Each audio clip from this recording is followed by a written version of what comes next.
Mereka mengatakan bahawasanya kunut subuh ini ada dan ia adalah sunat. Manakala mazhab Hambali dan juga Hanafi mereka mengatakan tidak ada. Kenapa perbezaan ini berlaku? Ya. Kerana hadis-hadis yang datang padanya itu ia adalah hadis yang diperselisihkan. Sebahagian ulama menerimanya, manakala sebahagian ulama menolaknya.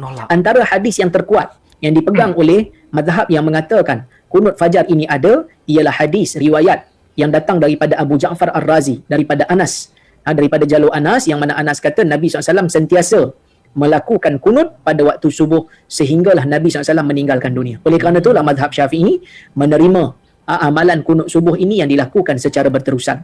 Manakala mazhab Hambali dan juga Hanafi mereka tidak terima kerana Abu Ja'far Ar-Razi ini adalah perawi yang bermasalah, tidak begitu kukuh. Antum bukan imam besar, imam juga jarang, hafal Quran juga tidak, hadis belum dituliskan, Masya Allah. Kenapa masalah ini jadi pada ribut? Iya. Yang kunut benar, yang tidak kunut benar, yang salah, yang tidak sholat subuh. Iya.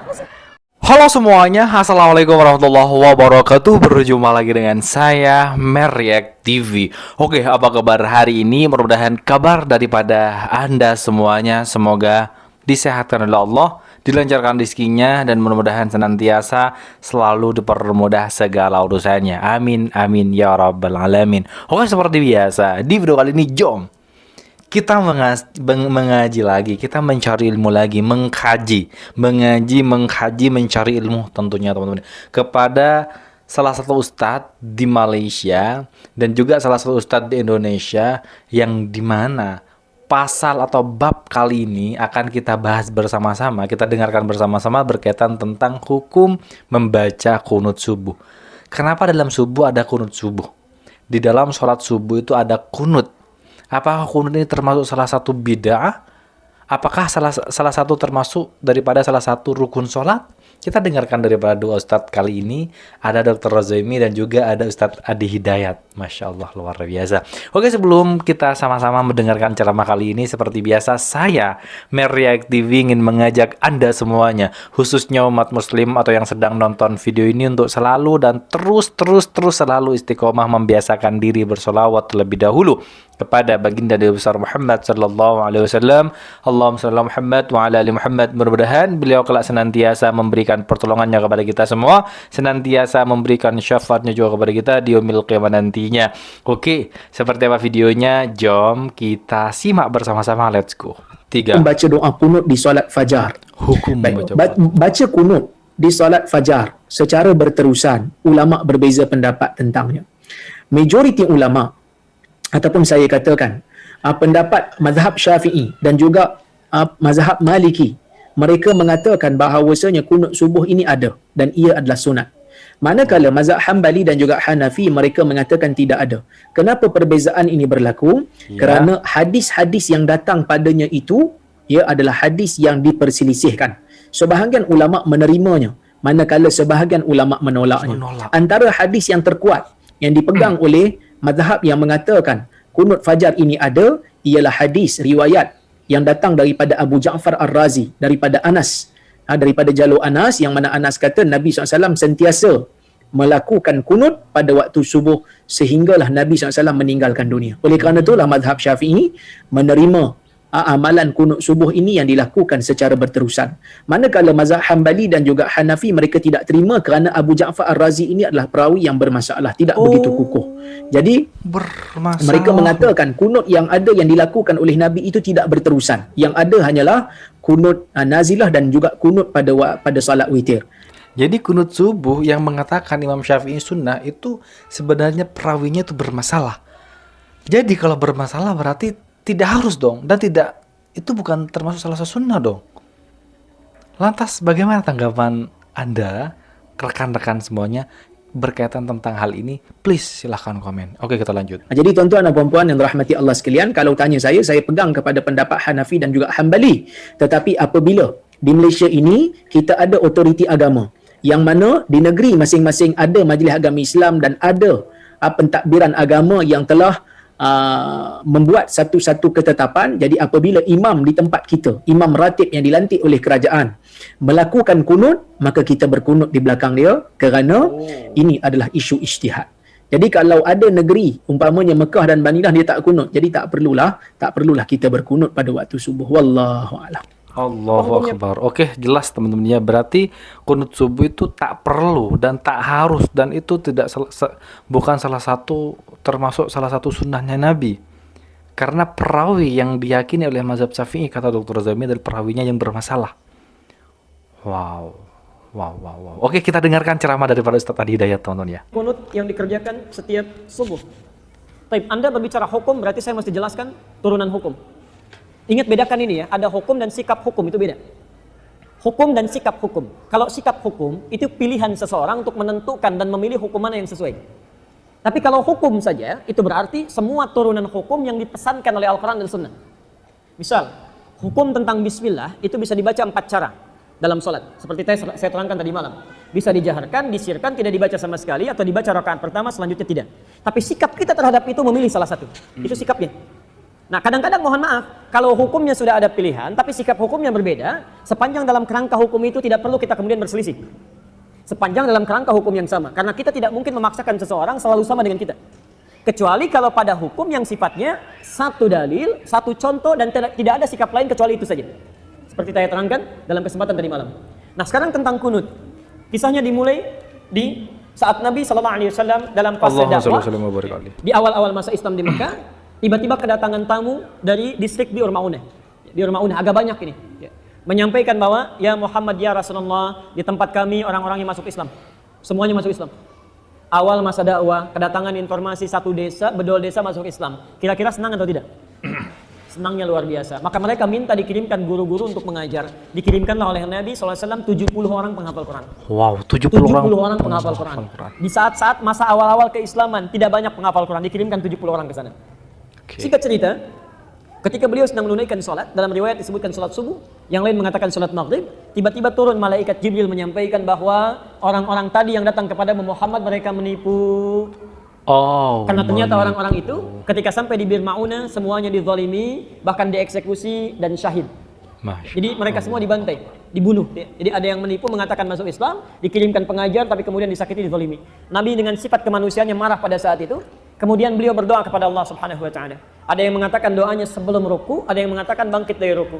Maka beliau mengatakan Allahumma adzib fulan, Allahumma al'anhum. Ya Allah, tolong hukum si fulan, tolong laknat si fulan. Bahkan disebutkan sebagian dari suku-sukunya. Bani kedza, bani kedza, bani kedza. Itu berlangsung selama sebulan. Berlangsung selama sebulan. Hingga turunlah kemudian Quran surah ketiga Ali Imran ayat 128 sampai 129. Posisi paling kanan sebelah bawah di mushaf standar. Wow. Quran surah ketiga Ali Imran ayat 128 sampai 129. Ayat 128 ini poinnya. Laisa laka minal amri syai'un aw yatuba 'alaihim aw yu'adzibahum fa innahum zalimun. Ketika Nabi berdoa dengan kalimat hukum ya Allah, laknat si fulan ya Allah, tiba-tiba ayat yang turun itu begitu mengejutkan. Muhammad, kamu tidak punya hak untuk menghukum seseorang atau melaknat seseorang karena dia pernah berbuat salah. Hak Allah untuk menentukan siapa yang dilaknat atau untuk menghukum seseorang. Perhatikan, ini kalimatnya indah sekali, indah sekali. Ini ingin memberikan keterangan kepada Nabi SAW bahwa tugas Nabi itu berdakwah dalam kebaikan. Sekalipun cuma berdoa, maka bila bisa berdoa yang baik-baik, maka hindarkan doa yang tidak baik. Ya, jelas. Ingin mengajarkan bahwa Muhammad, kamu masih berada di awal dakwah. Jangan cepat merasa panas, kemudian cepat menyinggung, minta dihukum dan sebagainya. Kalau nanti sikapnya seperti itu, nanti lama-kelamaan gak ada bedanya dengan umat terdahulu. Nabi Nuh ketika umatnya mulai menyimpang, minta kepada Allah, ya Allah, setelah berdakwah ya Allah, umat ini gak mau menerima ya Allah, maka turun azab Allah Subhanahu wa taala. Kamu untuk umat terakhir sampai dengan kiamat. Kalau sikap sekarang minta umatnya dihukum, maka bagaimana dengan sikap dan keadaan mereka nanti sampai kiamat? Jangan-jangan gak ada umat nanti sampai kiamat karena nabinya belum apa-apa sudah minta kemudian untuk menghukum. Maka turun ayat untuk meluruskan kepada Nabi supaya berdoa dalam kebaikan-kebaikan. Baik.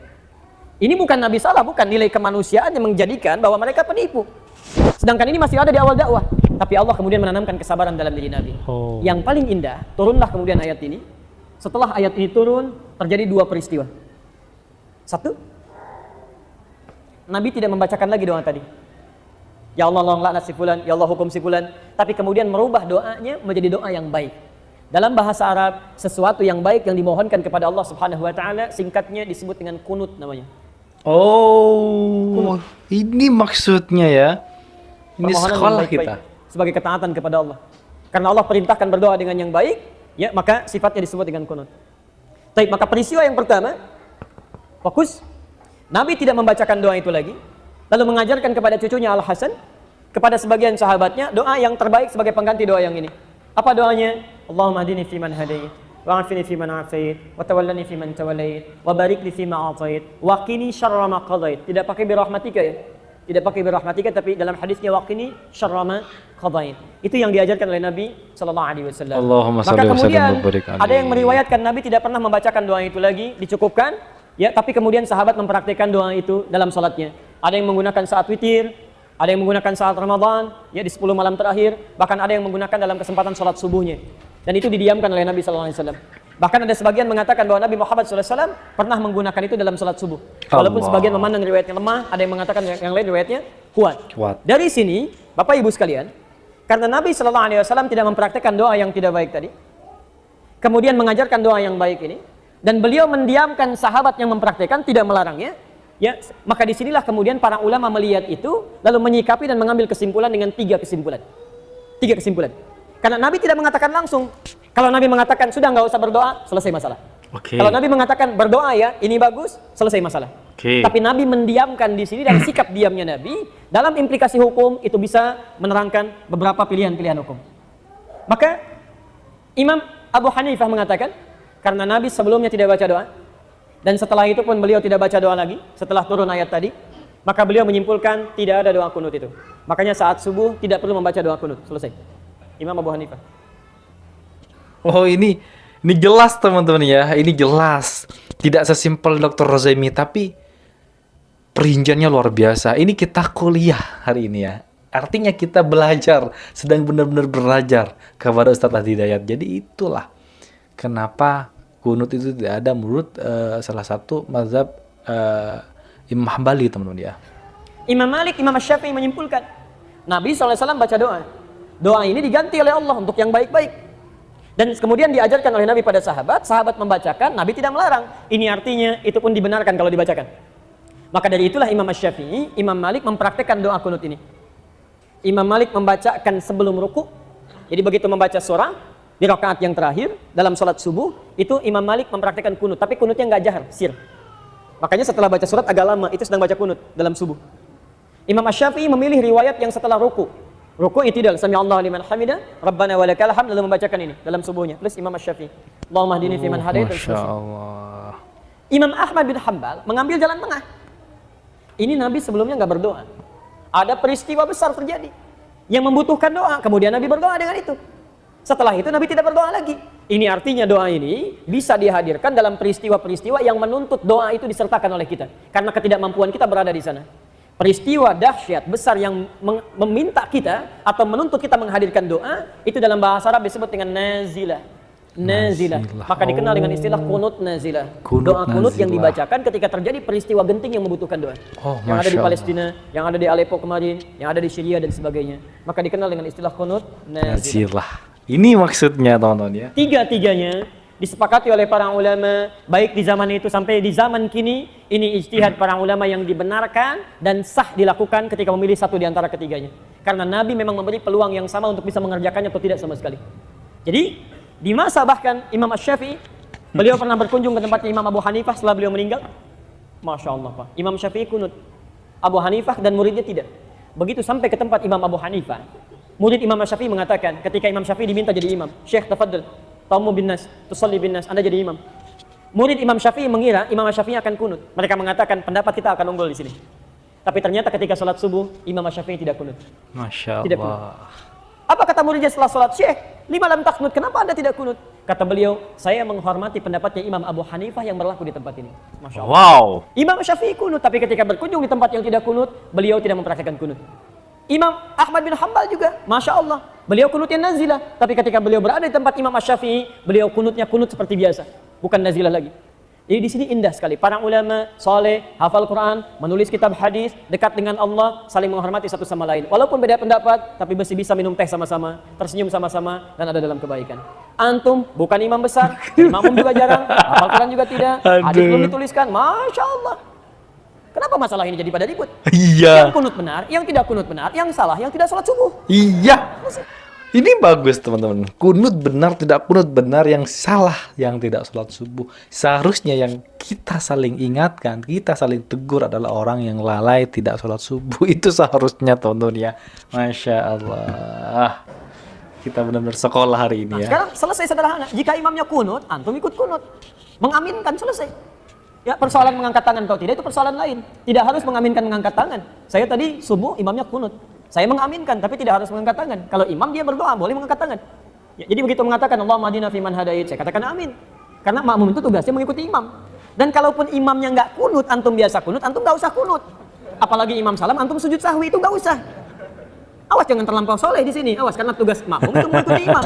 Imam ruku, antum ruku. Imam sujud, antum sujud. Imam kunut, antum kunut. Imam nggak kunut, antum nggak usah kunut. Selesai ya? Gampang sebetulnya. Allahu Akbar. Yang salah, yang tidak. Sholat subuh. Saya dulu di Tripoli dapat kunjungan dari ketua PBNU dulu. Datang, ya, mengatakan, Alhamdulillah kata Ustaz. Di Indonesia sekarang NU dan Muhammadiyah sudah kompak. Subuhnya nggak pakai kunut gitu ya. Masya Allah saya bilang. Bisa begitu? Iya, karena nggak pada ke masjid semuanya masing-masing. Aduh, Allahu Akbar, Masya Allah. Inilah Ustadz Adi Hidayat. Oke teman-teman semuanya, itulah video reaction hari ini. Masya Allah, luar biasa. Ceramah daripada Ustadz Adi Hidayat ini benar-benar mengantarkan adem tuh. Artinya damailah, mengantarkan kedamaian buat kita. Jadi sebenarnya sih mau kunut kayak tidak mau kunut kayak sebenarnya sama-sama. Hukumnya sama, pahalanya sama. Justru yang tidak kunut itu, justru yang tidak sholat subuh itu yang harus kita tegur. Kita katakan bahwa dia adalah salah. Aduh, Masya Allah, luar biasa. Ini hari ini kita benar-benar kuliah teman-teman ya. Dan Ustadz Hidayat ini mengkuliahkan Dr. Rozaimi sebenarnya, yang sering-sering mengatakan bahwa doa kunut itu ya lebih baik tidak kunut daripada kunut. Andai kata Dr. Rozaimi mengatakan kunut boleh, tidak kunut boleh, itu baik, bisa baik teman-teman ya. Daripada mengatakan lebih baik tidak kunut daripada kunut, itu salah total. Ya Allah, mudah-mudahan video ini bermanfaat, penuh dengan ilmu, penuh dengan pahala, penuh dengan keberkahan juga, bermanfaat buat kita. Amin amin ya rabbal alamin. Jadi buat Anda semua yang suka dengan video ini, please silahkan bantu dengan cara menekan tombol like, komen, dan share. Seperti biasa, jangan lupa di subscribe terlebih dahulu channel daripada Mer React TV ini. Baik, kita akhiri dengan kalimat hasbunallah wa ni'mal wakil, ni'man maula wa liman nasir, wa la haula wa la quwwata illa billahil aliyyil azim. Kita ketemu next video berikutnya. Assalamualaikum warahmatullahi wabarakatuh.